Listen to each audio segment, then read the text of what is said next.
श्रीशालिग्रामस्तोत्रम् युधिष्ठिर उवाच। श्रीदेवदेवदेवेश देवतार्चनमुत्तमम् तत्सर्वं श्रोतुमिच्छामि ब्रूहि मे पुरुषोत्तम। श्रीभगवानुवाच। गण्डक्यां चोत्तरे तीरे गिरिराजस्य दक्षिणे 10 योजनविस्तीर्णा महाक्षेत्रवसुन्धरा। शालिग्रामो भवेद्देवो देवी द्वारावती भवेत्। उभयोः सङ्गमो यत्र मुक्तिस्तत्र न संशयः। शालिग्रामशिला यत्र द्वारावती शिला। उभयोः सङ्गमो यत्र मुक्तिस्तत्र न संशयः। आजन्मकृतपापानां प्रायश्चित्तं य इक्षति। शालिग्रामशिलावारी पापहारि नमोऽस्तु ते।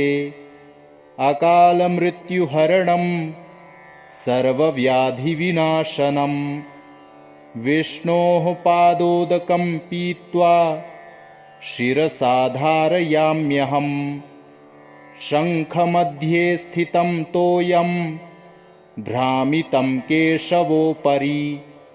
अङ्गलग्नं मनुष्याणां ब्रह्महत्यादिकं दहेत्। स्नानोदकं पिबेन्नित्यं चक्राङ्कितशिलोद्भवं। प्रक्षाल्य शुद्धं तत्तोयं ब्रह्महत्यां व्यपोहति। अग्निष्टोमसहस्राणि वाजपेयशतानि च सम्यक् फलमवाप्नोति विष्णोर्नैवेद्यभक्षणात्। नैवेद्ययुक्तां तुलसीं च मिश्रितां विशेषतः पादजलेन विष्णोः योष्णाति नित्यं पुरतो मुरारेः। प्राप्नोति यज्ञायुतकोटिपुण्यम्।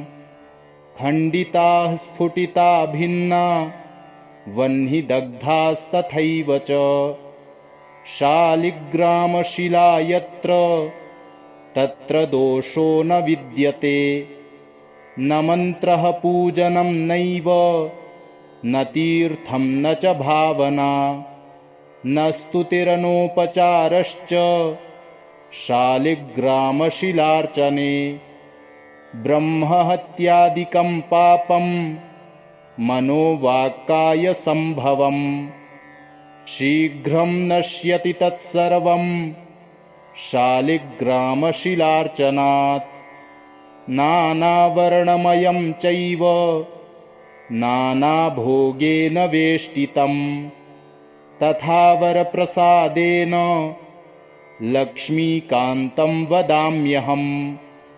नारायणोद्भवो देवश्चक्रमध्ये च कर्मणा।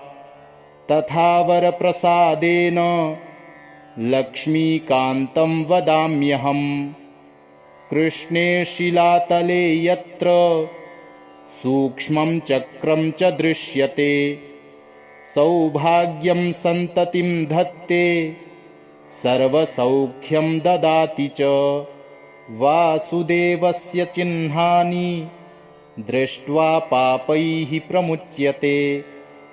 श्रीधरः सुकरे वामे हरिद्वर्णस्तु दृश्यते।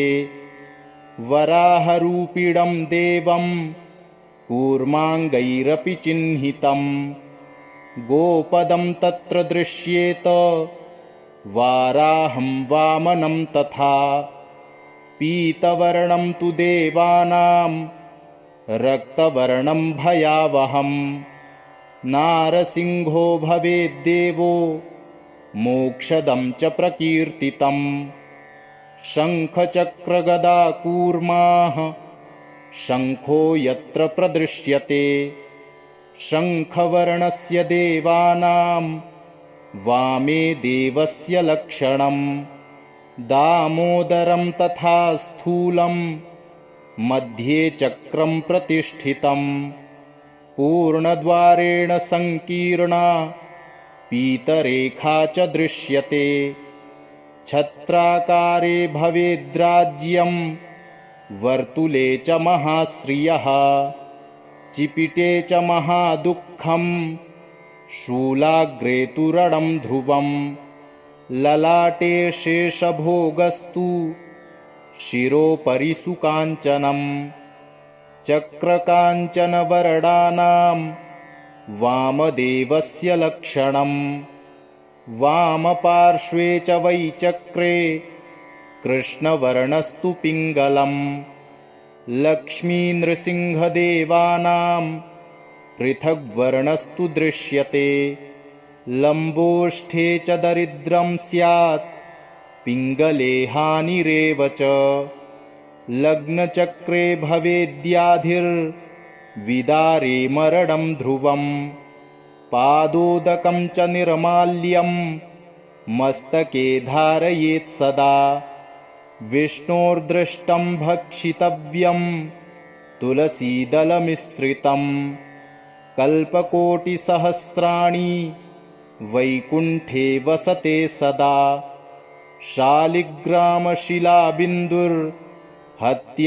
शालिग्रामशिलाबिन्दुर्हत्याकोटिविनाशनः तस्मात् सम्पूजयेद्ध्यात्वा पूजितं चापि सर्वदा शालिग्रामशिलास्तोत्रं यः पठेच्च द्विजोत्तमः स गच्छेत् परमं स्थानं यत्र लोकेश्वरो हरिः सर्वपापविनिर्मुक्तो विष्णुलोकं स गच्छति दशावतारो देवानां पृथग्वर्णस्तु दृश्यते ईप्सितं लभते राज्यं विष्णुपूजामनुक्रमात् कोट्यो हि ब्रह्महत्यानामगम्यागम्यकोटयः ताः सर्वा नाशमायान्ति विष्णुनैवेद्यभक्षणात् विष्णोः पादोदकं पीत्वा कोटिजन्माघनाशनं तस्मादष्टगुणं पापं भूमौ बिन्दुनिपातनात् युधिष्ठिर उवाच श्रीदेवदेवदेवेश देवतार्चनमुत्तमं तत्सर्वं श्रोतुमिच्छामि ब्रूहि मे पुरुषोत्तम श्रीभगवानुवाच गण्डक्यां चोत्तरे तीरे गिरिराजस्य दक्षिणे 10 योजनविस्तीर्णा महाक्षेत्रवसुन्धरा शालिग्रामो भवेद्देवो देवी द्वारावती भवेत् उभयोः सङ्गमो यत्र मुक्तिस्तत्र न संशयः शालिग्रामशिला यत्र द्वारावती शिला उभयोः सङ्गमो यत्र मुक्तिस्तत्र न संशयः आजन्मकृतपापानां प्रायश्चित्तं य इक्षति शालिग्रामशिलावारी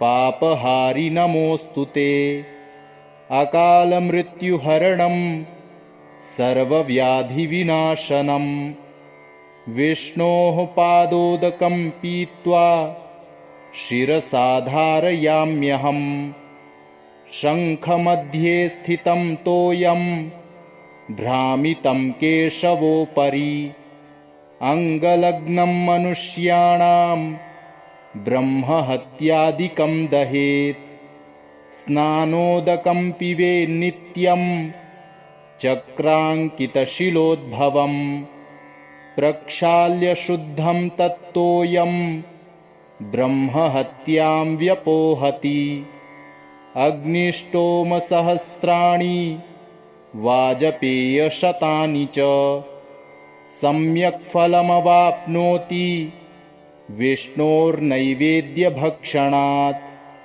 नैवेद्ययुक्तां तुलसीं च मिश्रितां विशेषतः पादजलेन विष्णोः योष्णाति नित्यं पुरतो मुरारेः प्राप्नोति यज्ञायुतकोटिपुण्यम्। खण्डिताः स्फुटिता भिन्ना वह्निदग्धास्तथैव च शालिग्रामशिला यत्र तत्र दोषो न विद्यते। न मन्त्रः पूजनं नैव न तीर्थं न च भावना न स्तुतिरनोपचारश्च शालिग्रामशिलार्चने। ब्रह्महत्यादिकं पापं मनोवाक्कायसम्भवम् शीघ्रं नश्यति तत्सर्वं शालिग्रामशिलार्चनात्। नानावर्णमयं चैव नानाभोगेन वेष्टितं तथा वरप्रसादेन लक्ष्मीकान्तं वदाम्यहम्। नारायणोद्भवो देवश्चक्रमध्ये च कर्मणा तथा वरप्रसादेन लक्ष्मीकान्तं वदाम्यहम्। कृष्णे शिलातले यत्र सूक्ष्मं चक्रं च दृश्यते सौभाग्यं सन्ततिं धत्ते सर्वसौख्यं ददाति च। वासुदेवस्य चिह्नानि दृष्ट्वा पापैः प्रमुच्यते। श्रीधरः सुकरे वामे हरिद्वर्णस्तु दृश्यते।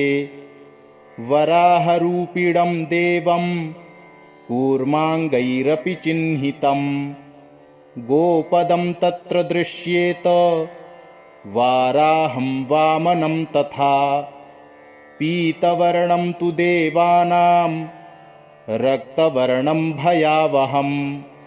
नारसिंहो भवेद्देवो मोक्षदं च प्रकीर्तितम्। शङ्खचक्रगदाकूर्माः शङ्खो यत्र प्रदृश्यते शङ्खवर्णस्य देवानां वामे देवस्य लक्षणम्।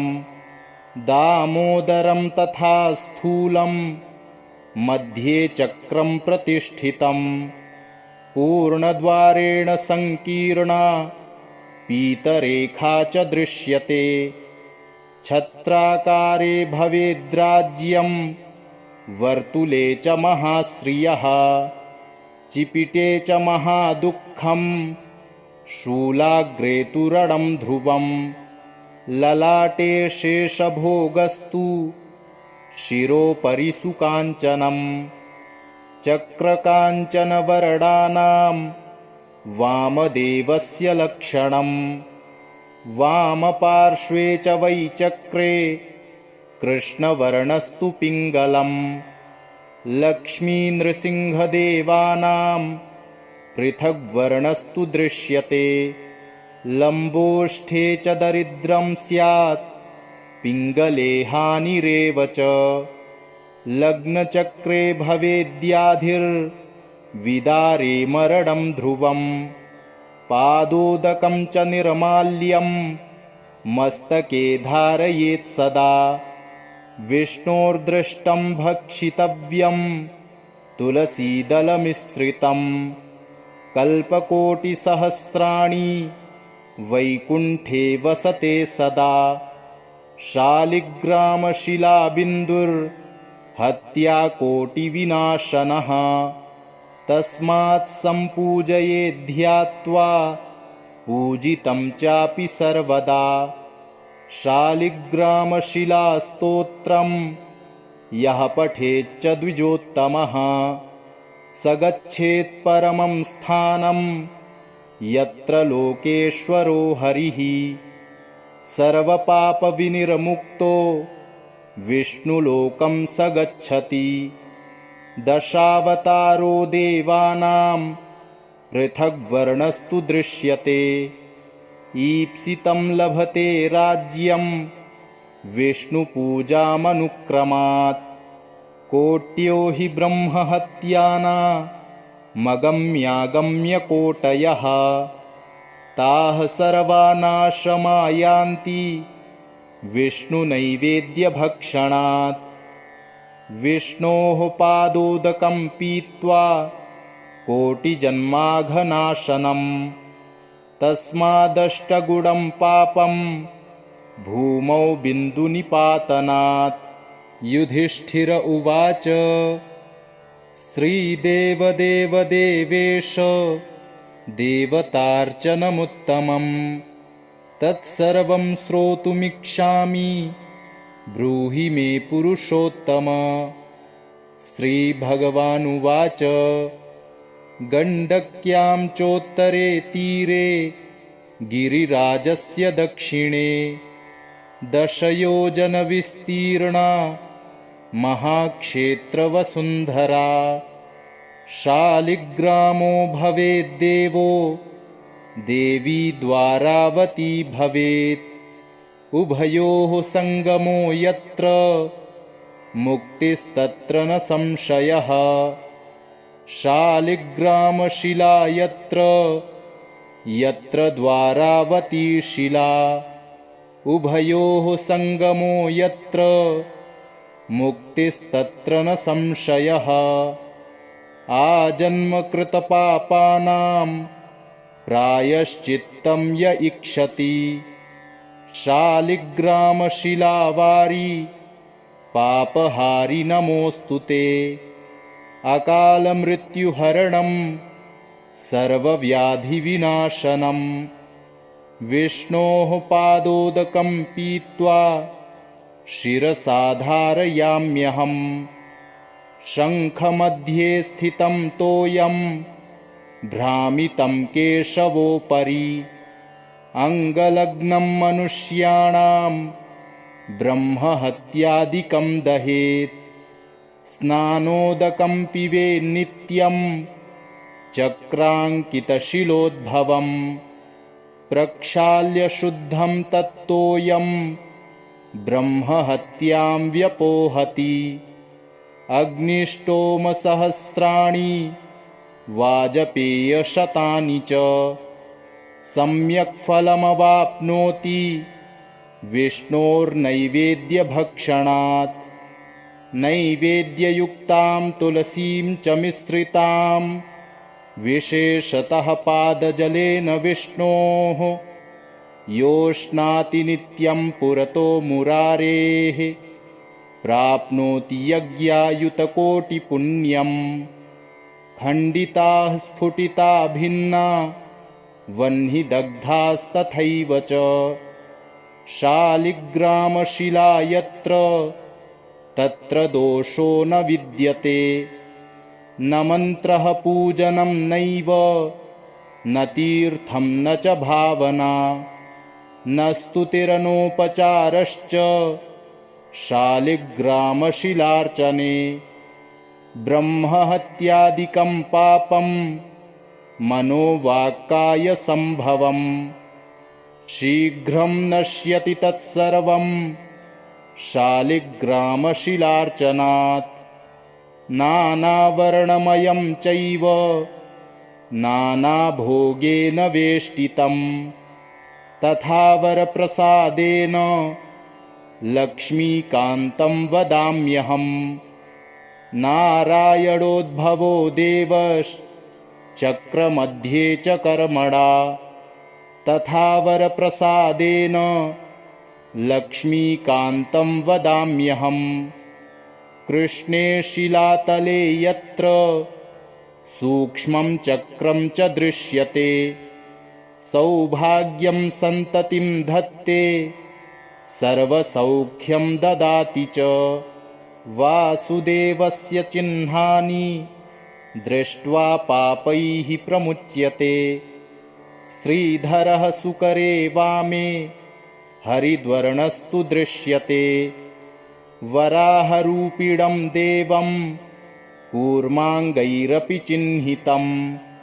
गोपदं तत्र दृश्येत वाराहं वामनं तथा पीतवर्णं तु देवानां रक्तवर्णं भयावहं नारसिंहो भवेद्देवो मोक्षदं च प्रकीर्तितं शङ्खचक्रगदाकूर्माः शङ्खो यत्र प्रदृश्यते शङ्खवर्णस्य देवानां वामे देवस्य लक्षणं दामोदरं तथा स्थूलं मध्ये चक्रं प्रतिष्ठितं पूर्णद्वारेण संकीर्णा पीतरेखा च दृश्यते छत्राकारे भवेद्राज्यं वर्तुले च महाश्रियः चिपिटे च महादुःखं शूलाग्रे तु रणं ध्रुवं ललाटे शेषभोगस्तु शिरोपरि सुकाञ्चनं चक्रकाञ्चनवरदानां वामदेवस्य लक्षणं वामपार्श्वे च वै चक्रे कृष्णवर्णस्तु पिङ्गलं लक्ष्मीनृसिंहदेवानां पृथग्वर्णस्तु दृश्यते लम्बोष्ठे च दरिद्रं स्यात् पिङ्गले हानिरेव च लग्नचक्रे भवेद्याधिर्विदारे मरणं ध्रुवं पादोदकं च निर्माल्यं मस्तके धारयेत् सदा विष्णोर्दृष्टं भक्षितव्यं तुलसीदलमिश्रितं कल्पकोटिसहस्राणि वैकुण्ठे वसते सदा शालिग्रामशिलाबिन्दुर्हत्याकोटिविनाशनः तस्मात् सम्पूजयेद्ध्यात्वा पूजितं चापि सर्वदा शालिग्रामशिलास्तोत्रं यः पठेच्च द्विजोत्तमः स गच्छेत् परमं स्थानं यत्र लोकेश्वरो हरिः सर्वपापविनिर्मुक्तो विष्णुलोकं स गच्छति दशावतारो देवानां पृथग्वर्णस्तु दृश्यते ईप्सितं लभते राज्यं विष्णुपूजामनुक्रमात् कोट्यो हि ब्रह्महत्यानामगम्यागम्यकोटयः ताः सर्वा नाशमायान्ति विष्णुनैवेद्यभक्षणात् विष्णोः पादोदकं पीत्वा कोटिजन्माघनाशनं तस्मादष्टगुणं पापं भूमौ बिन्दुनिपातनात् युधिष्ठिर उवाच श्रीदेवदेवदेवेश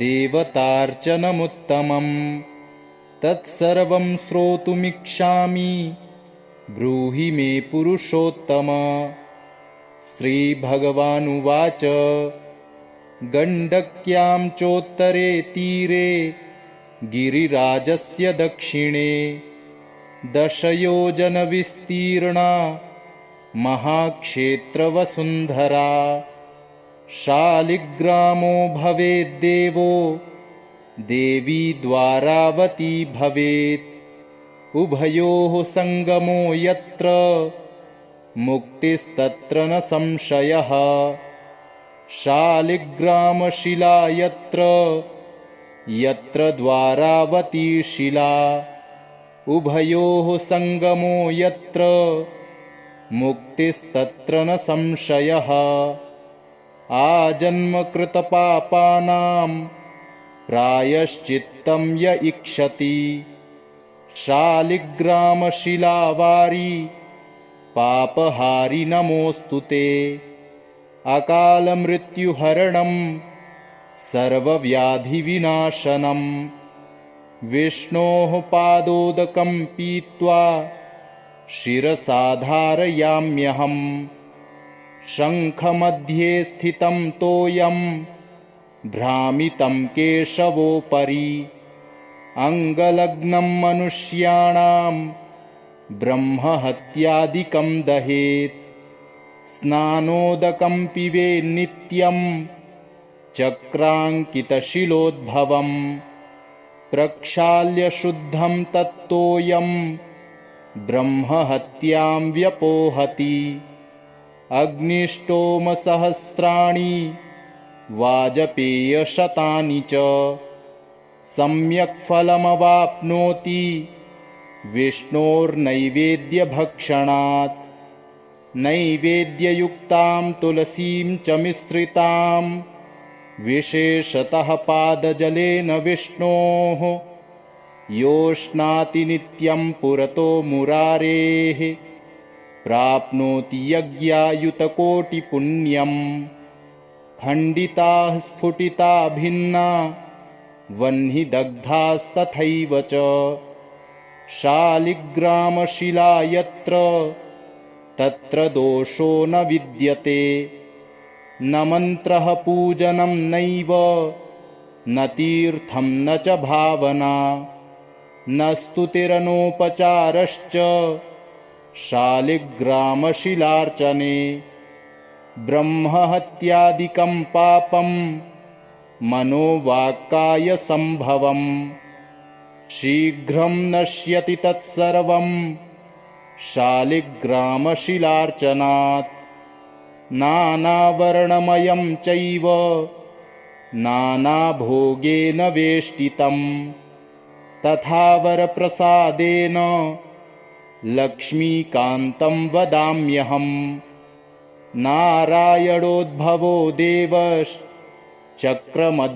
च कर्मणा तथा वरप्रसादेन लक्ष्मीकान्तं वदाम्यहम् कृष्णे शिलातले यत्र सूक्ष्मं चक्रं च दृश्यते सौभाग्यं सन्ततिं धत्ते सर्वसौख्यं ददाति च वासुदेवस्य चिह्नानि दृष्ट्वा पापैः प्रमुच्यते श्रीधरः सुकरे वामे हरिद्वर्णस्तु दृश्यते वराहरूपिणं देवं कूर्माङ्गैरपि चिह्नितं गोपदं तत्र दृश्येत वाराहं वामनं तथा पीतवर्णं तु देवानां रक्तवर्णं भयावहं नारसिंहो भवेद्देवो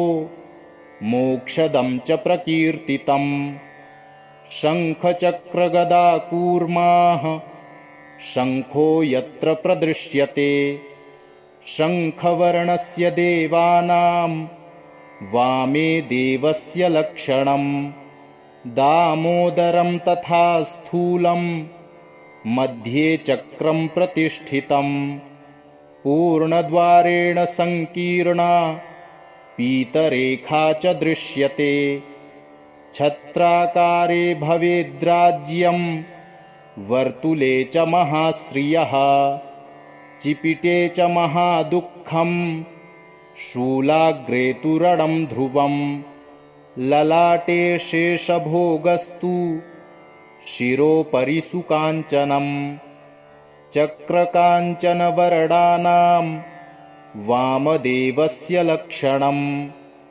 वामपार्श्वे च वै चक्रे कृष्णवर्णस्तु पिङ्गलं लक्ष्मीनृसिंहदेवानां पृथग्वर्णस्तु दृश्यते लम्बोष्ठे च दरिद्रं स्यात् पिङ्गले हानिरेव च लग्नचक्रे भवेद्याधिर्विदारे मरणं ध्रुवं पादोदकं च निर्माल्यं मस्तके धारयेत् सदा विष्णोर्दृष्टं भक्षितव्यं तुलसीदलमिश्रितं कल्पकोटिसहस्राणि वैकुण्ठे वसते सदा शालिग्रामशिलाबिन्दुर्हत्याकोटिविनाशनः तस्मात् सम्पूजयेद्ध्यात्वा पूजितं चापि सर्वदा शालिग्रामशिलास्तोत्रम् यः पठेच्च द्विजोत्तमः स गच्छेत् परमं स्थानं यत्र लोकेश्वरो हरिः। सर्वपापविनिर्मुक्तो विष्णुलोकं स गच्छति। दशावतारो देवानां पृथग्वर्णस्तु दृश्यते। ईप्सितं लभते राज्यं विष्णुपूजामनुक्रमात्। कोट्यो हि ब्रह्महत्यानामगम्यागम्यकोटयः ताः सर्वा नाशमायान्ति विष्णुनैवेद्यभक्षणात्। विष्णोः पादोदकं पीत्वा कोटिजन्माघनाशनम्। तस्मादष्टगुणं पापं भूमौ बिन्दुनिपातनात्। युधिष्ठिर उवाच श्रीदेवदेवदेवेश देवतार्चनमुत्तमम् तत्सर्वं श्रोतुमिच्छामि ब्रूहि मे पुरुषोत्तम। श्रीभगवानुवाच गण्डक्यां चोत्तरे तीरे गिरिराजस्य दक्षिणे 10 योजनविस्तीर्णा महाक्षेत्रवसुन्धरा। शालिग्रामो भवेद्देवो देवी द्वारावती भवेत्। उभयोः सङ्गमो यत्र मुक्तिस्तत्र न संशयः। शालिग्रामशिला यत्र यत्र द्वारावती शिला। उभयोः सङ्गमो यत्र मुक्तिस्तत्र न संशयः। आजन्मकृतपापानां प्रायश्चित्तं य इक्षति। शालिग्रामशिलावारी पापहारि नमोऽस्तु ते। अकालमृत्युहरणं सर्वव्याधिविनाशनं। विष्णोः पादोदकं पीत्वा शिरसा धारयाम्यहम्। शङ्खमध्ये स्थितं तोयं भ्रामितं केशवोपरि। अङ्गलग्नं मनुष्याणां ब्रह्महत्यादिकं दहेत्। स्नानोदकं पिबेन्नित्यं चक्राङ्कितशिलोद्भवम्। प्रक्षाल्य शुद्धं तत्तोयं ब्रह्महत्यां व्यपोहति। अग्निष्टोमसहस्राणि वाजपेयशतानि च सम्यक् फलमवाप्नोति विष्णोर्नैवेद्यभक्षणात्। नैवेद्ययुक्तां तुलसीं च मिश्रितां विशेषतः पादजलेन विष्णोः योष्णाति नित्यं पुरतो मुरारेः। प्राप्नोति यज्ञायुतकोटिपुण्यम्। खण्डिताः स्फुटिता भिन्ना वह्निदग्धास्तथैव च। शालिग्रामशिला यत्र तत्र दोषो न विद्यते। न मन्त्रः पूजनं नैव न तीर्थं न च भावना। न स्तुतिरनोपचारश्च शालिग्रामशिलार्चने। ब्रह्महत्यादिकं पापं मनोवाक्कायसम्भवम्। शीघ्रं नश्यति तत्सर्वं शालिग्रामशिलार्चनात्। नानावर्णमयं चैव नानाभोगेन वेष्टितं। तथा वरप्रसादेन लक्ष्मीकान्तं वदाम्यहम्। नारायणोद्भवो देवश्चक्रमध्ये च कर्मणा। तथा वरप्रसादेन लक्ष्मीकान्तं वदाम्यहम्। कृष्णे शिलातले यत्र सूक्ष्मं चक्रं च दृश्यते। सौभाग्यं सन्ततिं धत्ते सर्वसौख्यं ददाति च। वासुदेवस्य चिह्नानि दृष्ट्वा पापैः प्रमुच्यते। श्रीधरः सुकरे वामे हरिद्वर्णस्तु दृश्यते। वराहरूपिणं देवं कूर्माङ्गैरपि चिह्नितं। गोपदं तत्र दृश्येत वाराहं वामनं तथा। पीतवर्णं तु देवानां रक्तवर्णं भयावहं। नारसिंहो भवेद्देवो मोक्षदं च प्रकीर्तितं। शङ्खचक्रगदाकूर्माः शङ्खो यत्र प्रदृश्यते। शङ्खवर्णस्य देवानां वामे देवस्य लक्षणं। दामोदरं तथा स्थूलं मध्ये चक्रं प्रतिष्ठितं। पूर्णद्वारेण संकीर्णा पीतरेखा च दृश्यते। छत्राकारे भवेद्राज्यं वर्तुले च महाश्रियः। चिपिटे च महादुःखं शूलाग्रे तु रणं ध्रुवं। ललाटे शेषभोगस्तु शिरोपरि सुकाञ्चनं। चक्रकाञ्चनवरदानां वामदेवस्य लक्षणं। वामपार्श्वे च वै चक्रे कृष्णवर्णस्तु पिङ्गलं। लक्ष्मीनृसिंहदेवानां पृथग्वर्णस्तु दृश्यते। लम्बोष्ठे च दरिद्रं स्यात् पिङ्गले हानिरेव च। लग्नचक्रे भवेद्याधिर्विदारे मरणं ध्रुवं। पादोदकं च निर्माल्यं मस्तके धारयेत् सदा। विष्णोर्दृष्टं भक्षितव्यं तुलसीदलमिश्रितं। कल्पकोटिसहस्राणि वैकुण्ठे वसते सदा। शालिग्रामशिलाबिन्दुर्हत्याकोटिविनाशनः।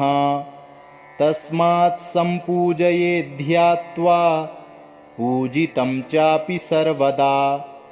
शालिग्रामशिलास्तोत्रं यः पठेच्च द्विजोत्तमः। स गच्छेत् परमं स्थानं यत्र लोकेश्वरो हरिः। सर्वपापविनिर्मुक्तो विष्णुलोकं स गच्छति। दशावतारो देवानां पृथग्वर्णस्तु दृश्यते। ईप्सितं लभते राज्यं विष्णुपूजामनुक्रमात्। कोट्यो हि ब्रह्महत्यानामगम्यागम्यकोटयः। ताः सर्वा नाशमायान्ति विष्णुनैवेद्यभक्षणात्। विष्णोः पादोदकं पीत्वा कोटिजन्माघनाशनम्। तस्मादष्टगुणं पापं भूमौ बिन्दुनिपातनात्। युधिष्ठिर उवाच श्रीदेवदेवदेवेश देवतार्चनमुत्तमं। तत्सर्वं श्रोतुमिच्छामि ब्रूहि मे पुरुषोत्तम।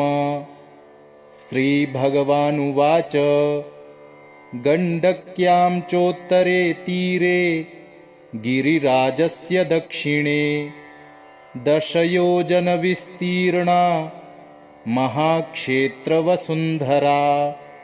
शालिग्रामो भवेद्देवो देवी द्वारावती भवेत्। उभयोः सङ्गमो यत्र मुक्तिस्तत्र न संशयः। शालिग्रामशिला यत्र यत्र द्वारावती शिला। उभयोः सङ्गमो यत्र मुक्तिस्तत्र न संशयः। आजन्मकृतपापानां प्रायश्चित्तं य इक्षति। शालिग्रामशिलावारी पापहारि नमोऽस्तु ते। अकालमृत्युहरणं सर्वव्याधिविनाशनं विष्णोः पादोदकं पीत्वा शिरसा धारयाम्यहम्। शङ्खमध्ये स्थितं तोयं भ्रामितं केशवोपरि अङ्गलग्नं मनुष्याणां ब्रह्महत्यादिकं दहेत्। स्नानोदकं पिबेन्नित्यं चक्राङ्कितशिलोद्भवं प्रक्षाल्य शुद्धं तत्तोयं ब्रह्महत्यां व्यपोहति। अग्निष्टोमसहस्राणि वाजपेयशतानि च सम्यक् फलमवाप्नोति विष्णोर्नैवेद्यभक्षणात्।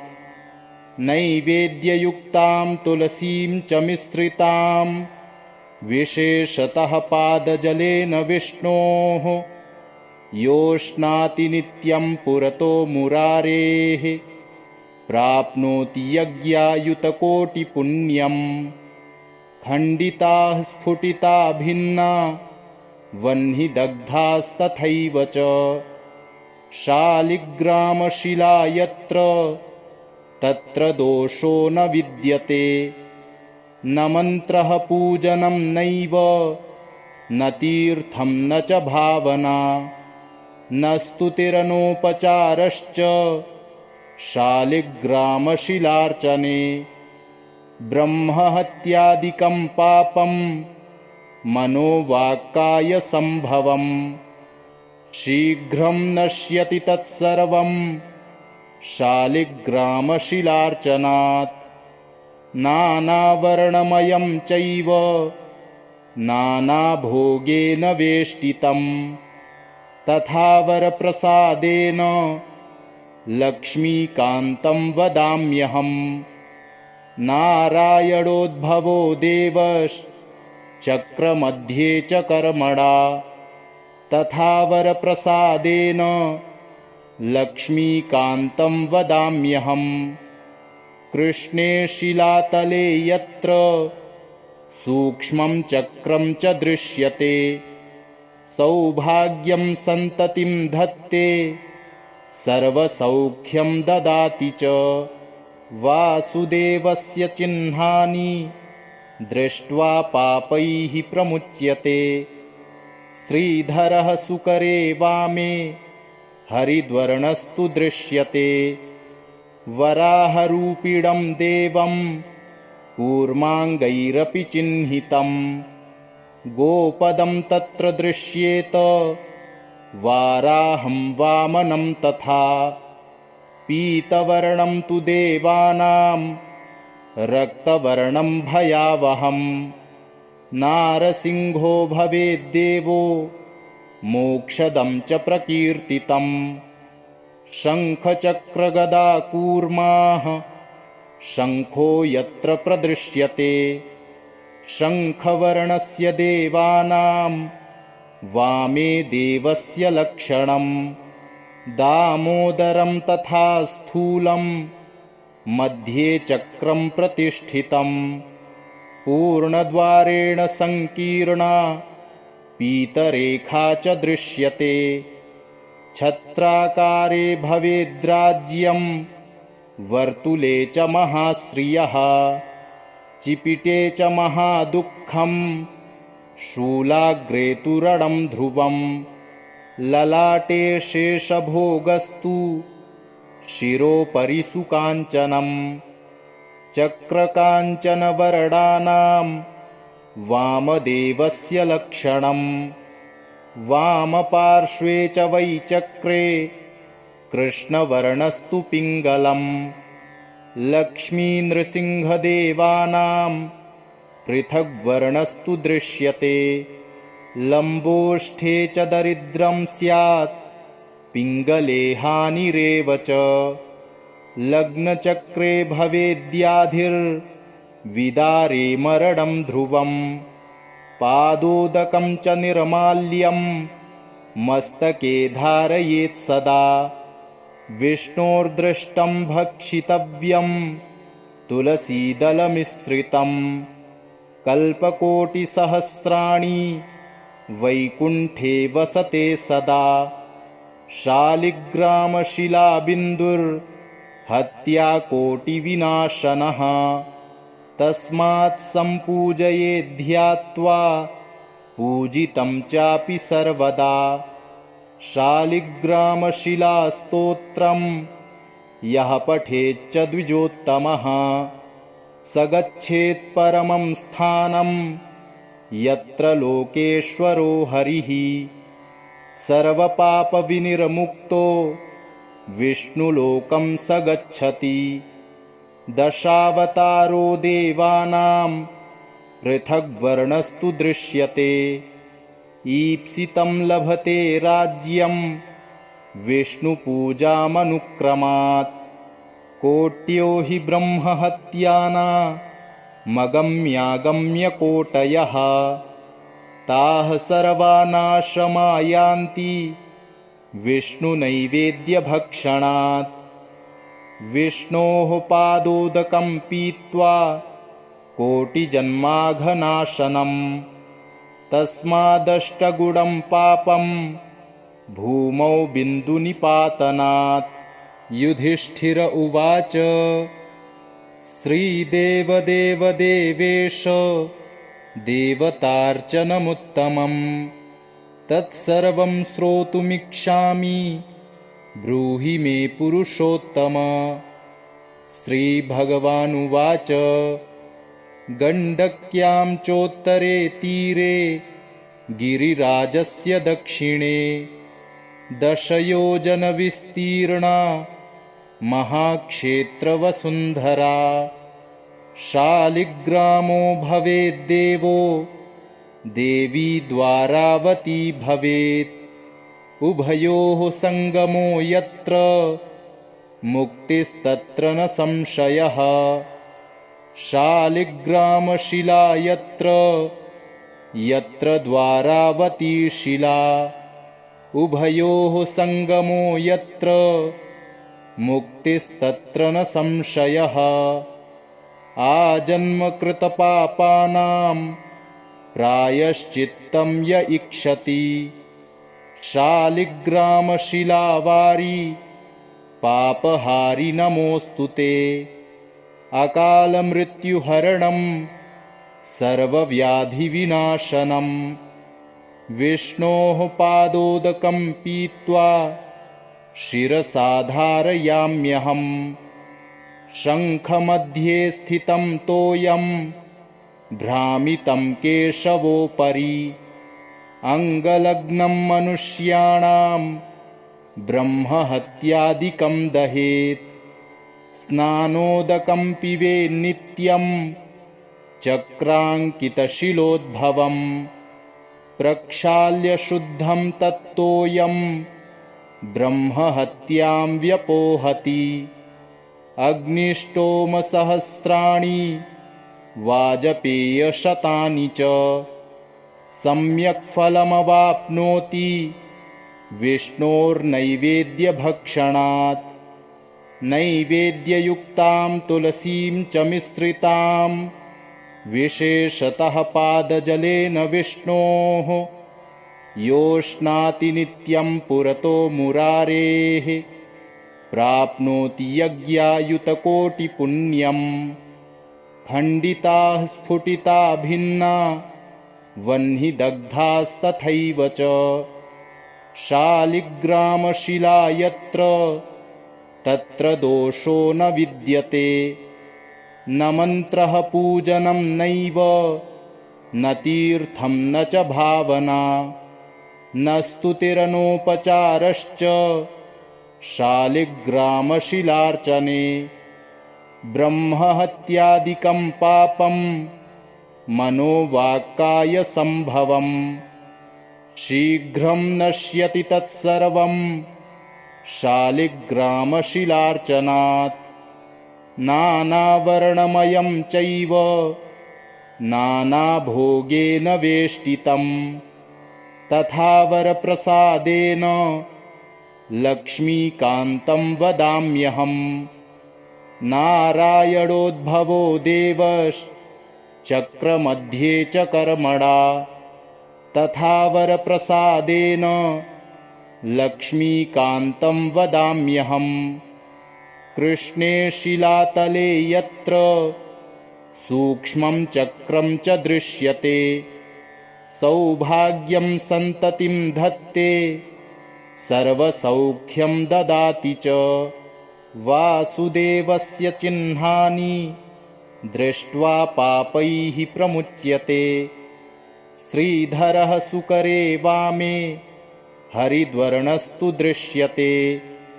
वराहरूपिणं देवं कूर्माङ्गैरपि चिह्नितं, गोपदं तत्र दृश्येत वाराहं वामनं तथा। पीतवर्णं तु देवानां रक्तवर्णं भयावहं, नारसिंहो भवेद्देवो मोक्षदं च प्रकीर्तितं। शङ्खचक्रगदाकूर्माः शङ्खो यत्र प्रदृश्यते, शङ्खवर्णस्य देवानां वामे देवस्य लक्षणं। दामोदरं तथा स्थूलं मध्ये चक्रं प्रतिष्ठितं, पूर्णद्वारेण संकीर्णा पीतरेखा च दृश्यते। छत्राकारे भवेद्राज्यं वर्तुले च महाश्रियः, चिपिटे च महादुःखं शूलाग्रे तु रणं ध्रुवं।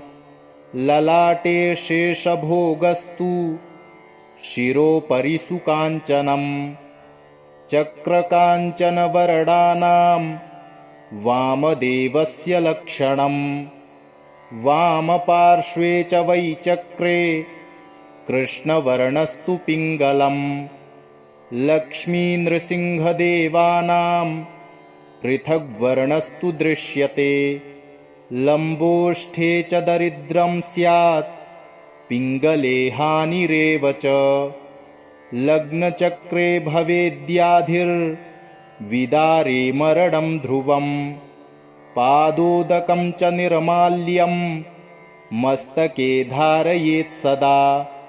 विष्णोर्दृष्टं भक्षितव्यं तुलसीदलमिश्रितं, कल्पकोटिसहस्राणि वैकुण्ठे वसते सदा। शालिग्रामशिलाबिन्दुर्हत्याकोटिविनाशनः, तस्मात् सम्पूजयेद्ध्यात्वा पूजितं चापि सर्वदा। शालिग्रामशिलास्तोत्रं यः पठेच्च द्विजोत्तमः, स गच्छेत् परमं स्थानं यत्र लोकेश्वरो हरिः। सर्वपापविनिर्मुक्तो विष्णुलोकं स गच्छति। दशावतारो देवानां पृथग्वर्णस्तु दृश्यते, ईप्सितं लभते राज्यं विष्णुपूजामनुक्रमात्। कोट्यो हि ब्रह्महत्यानामगम्यागम्यकोटयः, ताः सर्वा नाशमायान्ति विष्णुनैवेद्यभक्षणात्। विष्णोः पादोदकं पीत्वा कोटिजन्माघनाशनं, तस्मादष्टगुणं पापं भूमौ बिन्दुनिपातनात्। युधिष्ठिर उवाच श्रीदेवदेवदेवेश देवतार्चनमुत्तमं, तत्सर्वं श्रोतुमिच्छामि ब्रूहि मे पुरुषोत्तम। श्रीभगवानुवाच गण्डक्यां चोत्तरे तीरे गिरिराजस्य दक्षिणे 10 योजनविस्तीर्णा महाक्षेत्रवसुन्धरा।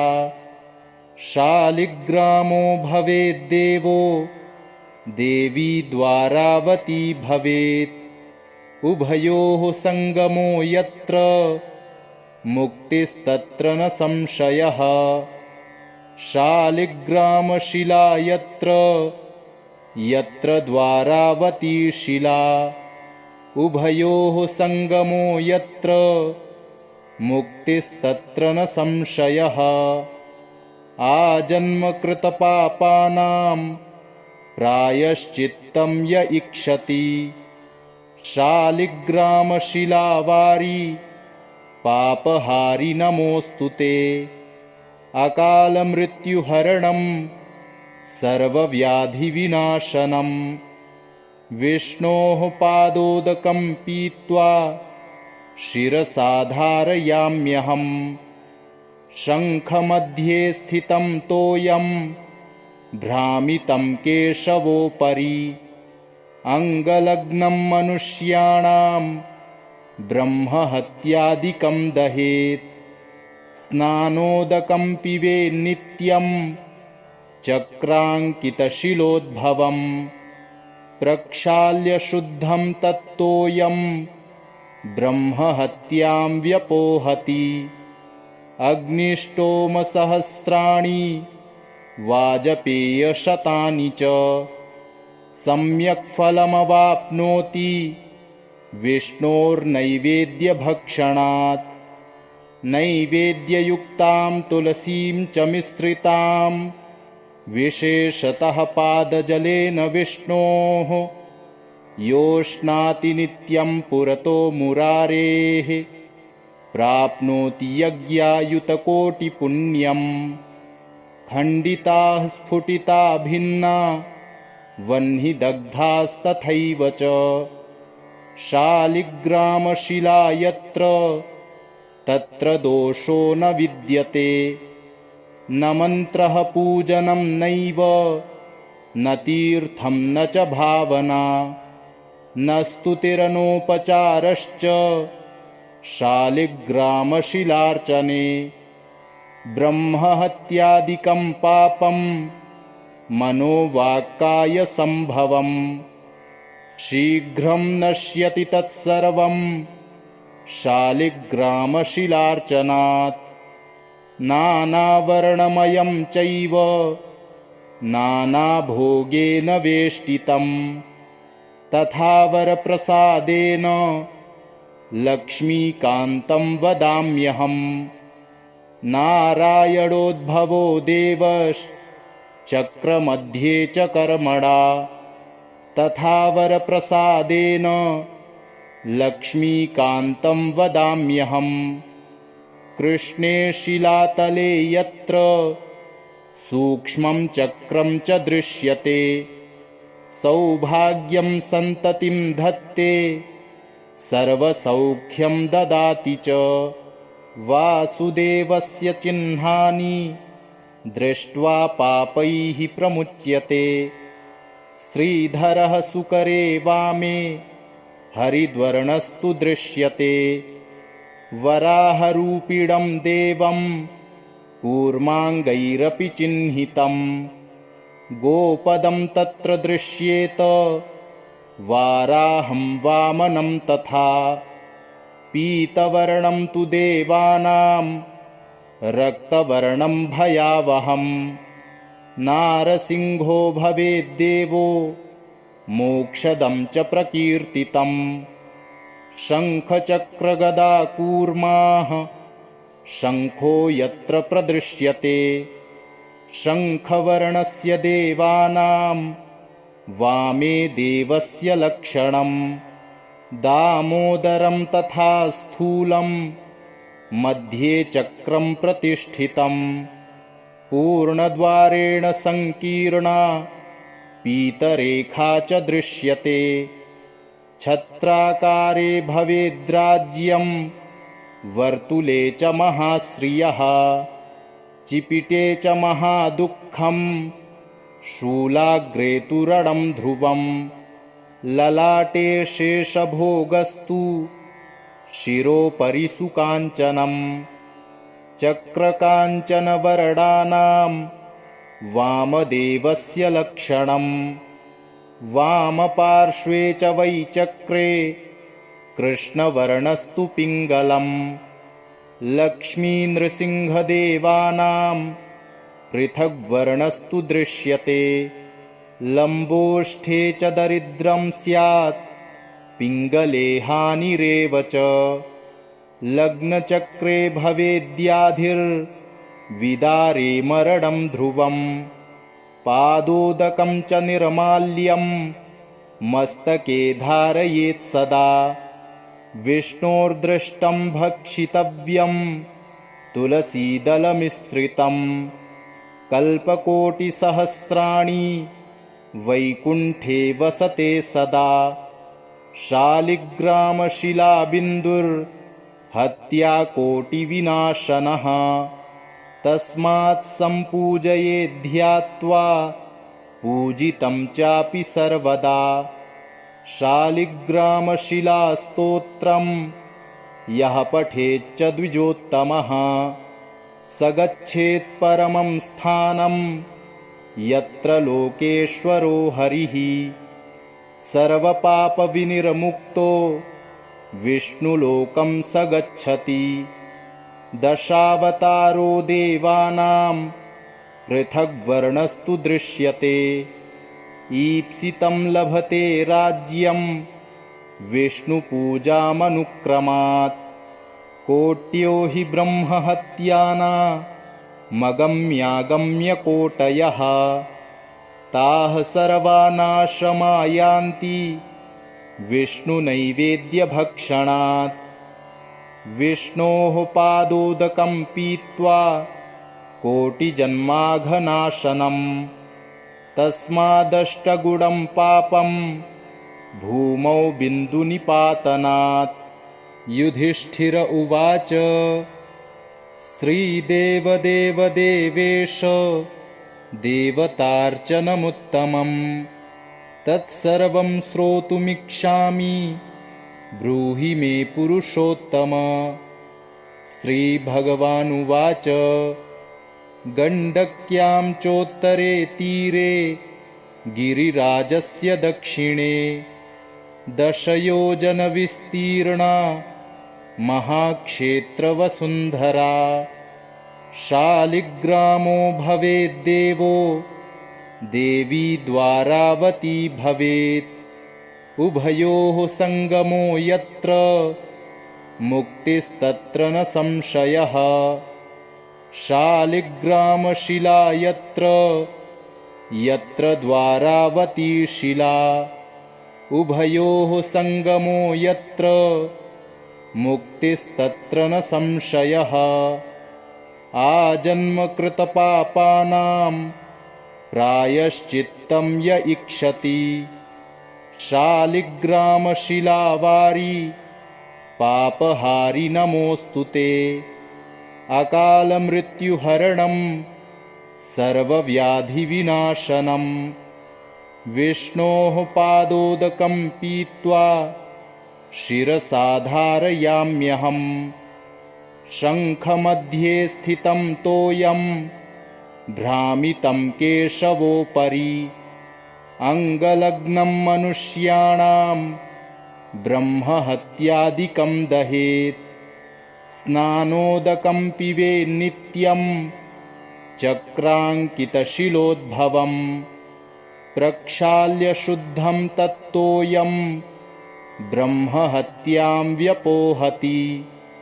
अग्निष्टोमसहस्राणि वाजपेयशतानि च सम्यक् फलमवाप्नोति विष्णोर्नैवेद्यभक्षणात्।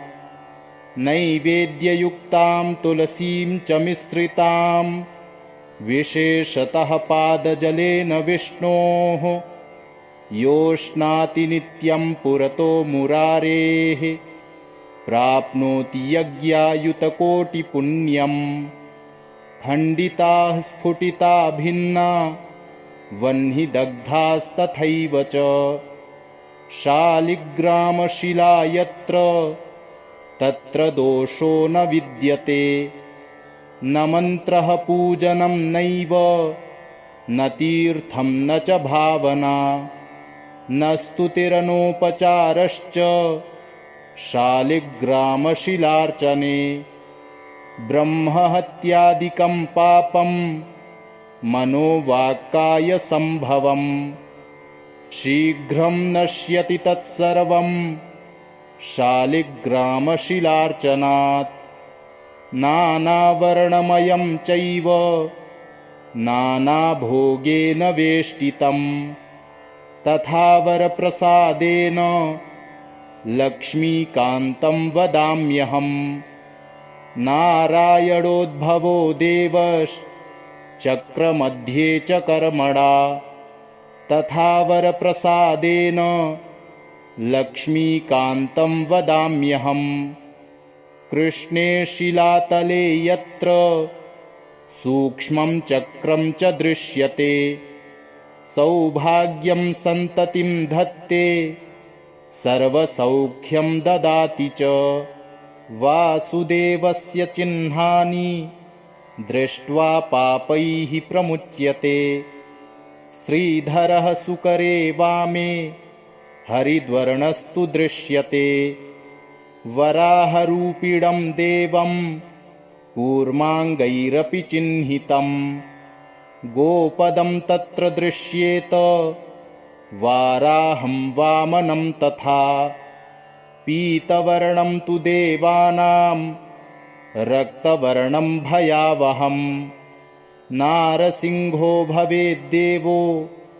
मोक्षदं च प्रकीर्तितं शङ्खचक्रगदाकूर्माः शङ्खो यत्र प्रदृश्यते शङ्खवर्णस्य देवानां वामे देवस्य लक्षणं दामोदरं तथा स्थूलं मध्ये चक्रं प्रतिष्ठितं पूर्णद्वारेण संकीर्णा पीतरेखा च दृश्यते छत्राकारे भवेद्राज्यं वर्तुले च महाश्रियः चिपिटे च महादुःखं शूलाग्रे तु रणं ध्रुवं ललाटे शेषभोगस्तु शिरोपरि सुकाञ्चनं चक्रकाञ्चनवरदानां वामदेवस्य लक्षणं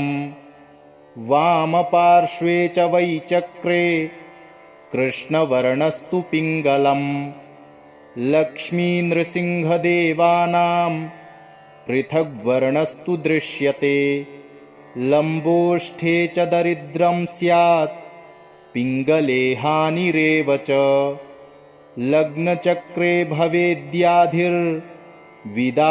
मरणं ध्रुवं पादोदकं च निर्माल्यं मस्तके धारयेत् सदा विष्णोर्दृष्टं भक्षितव्यं तुलसीदलमिश्रितं कल्पकोटिसहस्राणि वैकुण्ठे वसते सदा शालिग्रामशिलाबिन्दुर्हत्याकोटिविनाशनः तस्मात् सम्पूजयेद्ध्यात्वा पूजितं चापि सर्वदा शालिग्रामशिलास्तोत्रं यः पठेच्च द्विजोत्तमः स गच्छेत् परमं स्थानं यत्र लोकेश्वरो हरिः सर्वपापविनिर्मुक्तो विष्णुलोकं स गच्छति दशावतारो देवानां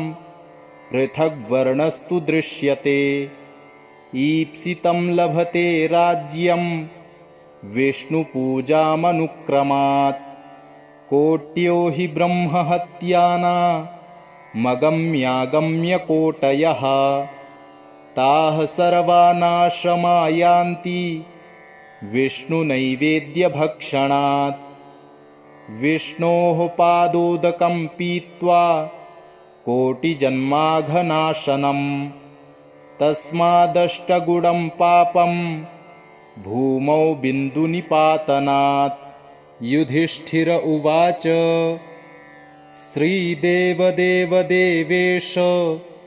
देवतार्चनमुत्तमं तत्सर्वं श्रोतुमिच्छामि ब्रूहि मे पुरुषोत्तम। श्रीभगवानुवाच गण्डक्यां चोत्तरे तीरे गिरिराजस्य दक्षिणे 10 योजनविस्तीर्णा महाक्षेत्रवसुन्धरा शालिग्रामो भवेद्देवो देवी द्वारावती भवेत् उभयोः सङ्गमो यत्र मुक्तिस्तत्र न संशयः शालिग्रामशिला यत्र द्वारावती शिला उभयोः सङ्गमो यत्र मुक्तिस्तत्र न संशयः आजन्मकृतपापानां प्रायश्चित्तं य इक्षति शालिग्रामशिलावारी पापहारि नमोऽस्तु ते अकालमृत्युहरणं सर्वव्याधिविनाशनं विष्णोः पादोदकं पीत्वा शिरसा धारयाम्यहम् शङ्खमध्ये स्थितं तोयं भ्रामितं केशवोपरि अङ्गलग्नं मनुष्याणां ब्रह्महत्यादिकं दहेत् स्नानोदकं पिबेन्नित्यं चक्राङ्कितशिलोद्भवं प्रक्षाल्य शुद्धं तत्तोयं ब्रह्महत्यां व्यपोहति अग्निष्टोमसहस्राणि वाजपेयशतानि च सम्यक् फलमवाप्नोति विष्णोर्नैवेद्यभक्षणात् नैवेद्ययुक्तां तुलसीं च मिश्रितां विशेषतः पादजलेन विष्णोः योष्णाति नित्यं पुरतो मुरारेः प्राप्नोति यज्ञायुतकोटिपुण्यम् खण्डिताः स्फुटिता भिन्ना वह्निदग्धास्तथैव च शालिग्रामशिला यत्र तत्र दोषो न विद्यते न मन्त्रः पूजनं नैव न तीर्थं न च भावना न स्तुतिरनोपचारश्च शालिग्रामशिलार्चने ब्रह्महत्यादिकं पापं मनोवाक्कायसम्भवं शीघ्रं नश्यति तत्सर्वं शालिग्रामशिलार्चनात् नानावर्णमयं चैव नानाभोगेन वेष्टितं तथा वरप्रसादेन लक्ष्मीकान्तं वदाम्यहम् नारायणोद्भवो देवश्चक्रमध्ये च कर्मणा तथा वरप्रसादेन लक्ष्मीकान्तं वदाम्यहम् कृष्णे शिलातले यत्र सूक्ष्मं चक्रं च दृश्यते सौभाग्यं सन्ततिं धत्ते सर्वसौख्यं ददाति च वासुदेवस्य चिह्नानि दृष्ट्वा पापैः प्रमुच्यते श्रीधरः सुकरे वामे हरिद्वर्णस्तु दृश्यते वराहरूपिणं देवं कूर्माङ्गैरपि चिह्नितं गोपदं तत्र दृश्येत वाराहं वामनं तथा पीतवर्णं तु देवानां रक्तवर्णं भयावहं नारसिंहो भवेद्देवो मोक्षदं च प्रकीर्तितं शङ्खचक्रगदाकूर्माः शङ्खो यत्र प्रदृश्यते शङ्खवर्णस्य देवानां वामे देवस्य लक्षणं दामोदरं तथा स्थूलं मध्ये चक्रं प्रतिष्ठितं पूर्णद्वारेण संकीर्णा पीतरेखा च दृश्यते छत्राकारे भवेद्राज्यं वर्तुले च महाश्रियः चिपिटे च महादुःखं शूलाग्रे तु रणं ध्रुवं ललाटे शेषभोगस्तु शिरोपरि सुकाञ्चनं चक्रकाञ्चनवरदानां वामदेवस्य लक्षणं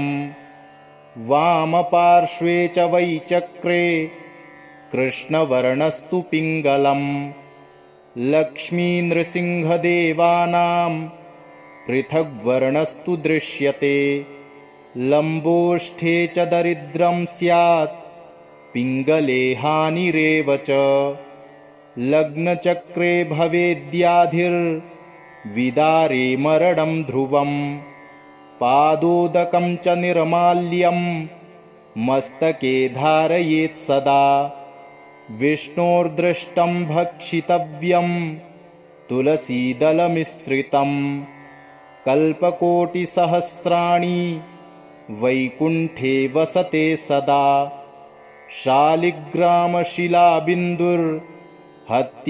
शालिग्रामशिलाबिन्दुर्हत्याकोटिविनाशनः तस्मात् सम्पूजयेद्ध्यात्वा पूजितं चापि सर्वदा शालिग्रामशिलास्तोत्रं यः पठेच्च द्विजोत्तमः स गच्छेत् परमं स्थानं यत्र लोकेश्वरो हरिः सर्वपापविनिर्मुक्तो विष्णुलोकं स गच्छति दशावतारो देवानां पृथग्वर्णस्तु दृश्यते ईप्सितं लभते राज्यं विष्णुपूजामनुक्रमात् कोट्यो हि ब्रह्महत्यानामगम्यागम्यकोटयः ताः सर्वा नाशमायान्ति विष्णुनैवेद्यभक्षणात् विष्णोः पादोदकं पीत्वा कोटिजन्माघनाशनं तस्मादष्टगुणं पापं भूमौ बिन्दुनिपातनात् युधिष्ठिर उवाच श्रीदेवदेवदेवेश देवतार्चनमुत्तमं तत्सर्वं श्रोतुमिच्छामि ब्रूहि मे पुरुषोत्तम श्रीभगवानुवाच गण्डक्यां चोत्तरे तीरे गिरिराजस्य दक्षिणे दशयोजनविस्तीर्णा महाक्षेत्रवसुन्धरा शालिग्रामो भवेद्देवो देवी द्वारावती भवेत् उभयोः सङ्गमो यत्र मुक्तिस्तत्र न संशयः शालिग्रामशिला यत्र यत्र द्वारावती शिला उभयोः सङ्गमो यत्र मुक्तिस्तत्र न संशयः आजन्मकृतपापानां प्रायश्चित्तं य इक्षति शालिग्रामशिलावारी पापहारि नमोऽस्तु ते अकालमृत्युहरणं सर्वव्याधिविनाशनं विष्णोः पादोदकं पीत्वा शिरसा धारयाम्यहं शङ्खमध्ये स्थितं तोयं भ्रामितं केशवोपरि अङ्गलग्नं मनुष्याणां ब्रह्महत्यादिकं दहेत् स्नानोदकं पिबेन्नित्यं चक्राङ्कितशिलोद्भवं प्रक्षाल्य शुद्धं तत्तोयं ब्रह्महत्यां व्यपोहति अग्निष्टोमसहस्राणि वाजपेयशतानि च सम्यक् फलमवाप्नोति विष्णोर्नैवेद्यभक्षणात् नैवेद्ययुक्तां तुलसीं च मिश्रितां विशेषतः पादजलेन विष्णोः योष्णाति नित्यं पुरतो मुरारेः प्राप्नोति यज्ञायुतकोटिपुण्यं खण्डिताः स्फुटिता भिन्ना वह्निदग्धास्तथैव च शालिग्रामशिला यत्र तत्र दोषो न विद्यते न मन्त्रः पूजनं नैव न तीर्थं न च भावना न स्तुतिरनोपचारश्च शालिग्रामशिलार्चने ब्रह्महत्यादिकं पापं मनोवाक्कायसम्भवम् शीघ्रं नश्यति तत्सर्वं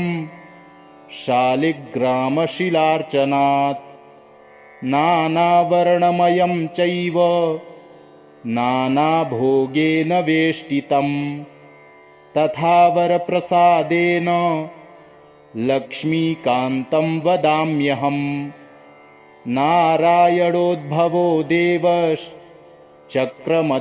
च कर्मणा तथा वरप्रसादेन लक्ष्मीकान्तं वदाम्यहम् कृष्णे शिलातले यत्र सूक्ष्मं चक्रं च दृश्यते सौभाग्यं सन्ततिं धत्ते सर्वसौख्यं ददाति च वासुदेवस्य चिह्नानि दृष्ट्वा पापैः प्रमुच्यते श्रीधरः सुकरे वामे हरिद्वर्णस्तु दृश्यते वराहरूपिणं देवं कूर्माङ्गैरपि चिह्नितं गोपदं तत्र दृश्येत वाराहं वामनं तथा पीतवर्णं तु देवानां रक्तवर्णं भयावहं नारसिंहो भवेद्देवो मोक्षदं च प्रकीर्तितं शङ्खचक्रगदाकूर्माः शङ्खो यत्र प्रदृश्यते शङ्खवर्णस्य देवानां वामे देवस्य लक्षणं दामोदरं तथा स्थूलं मध्ये चक्रं प्रतिष्ठितं पूर्णद्वारेण संकीर्णा पीतरेखा च दृश्यते छत्राकारे भवेद्राज्यं वर्तुले च महाश्रियः चिपिटे च महादुःखं शूलाग्रे तु रणं ध्रुवं ललाटे शेषभोगस्तु शिरोपरि सुकाञ्चनं चक्रकाञ्चनवरदानां वामदेवस्य लक्षणं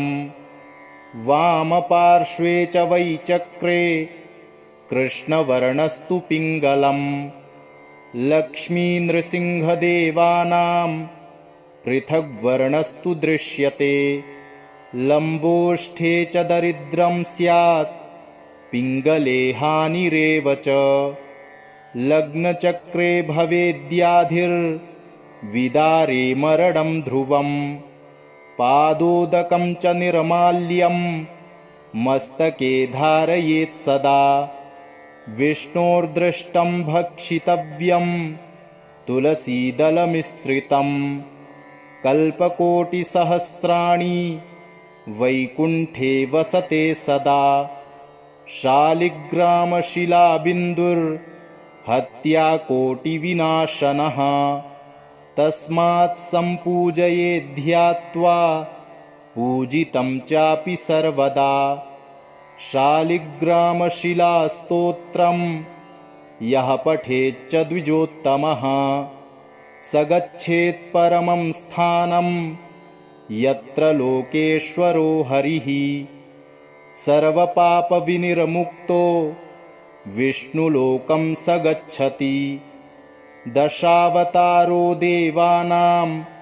पृथग्वर्णस्तु दृश्यते ईप्सितं लभते राज्यं विष्णुपूजामनुक्रमात् कोट्यो हि ब्रह्महत्यानामगम्यागम्यकोटयः ताः सर्वा नाशमायान्ति विष्णुनैवेद्यभक्षणात् विष्णोः पादोदकं पीत्वा कोटिजन्माघनाशनम् तस्मादष्टगुणं पापं भूमौ बिन्दुनिपातनात् इति श्री भविष्योत्तरपुराणे श्रीकृष्णयुधिष्ठिरसंवादे शालिग्रामस्तोत्रम् सम्पूर्णम्।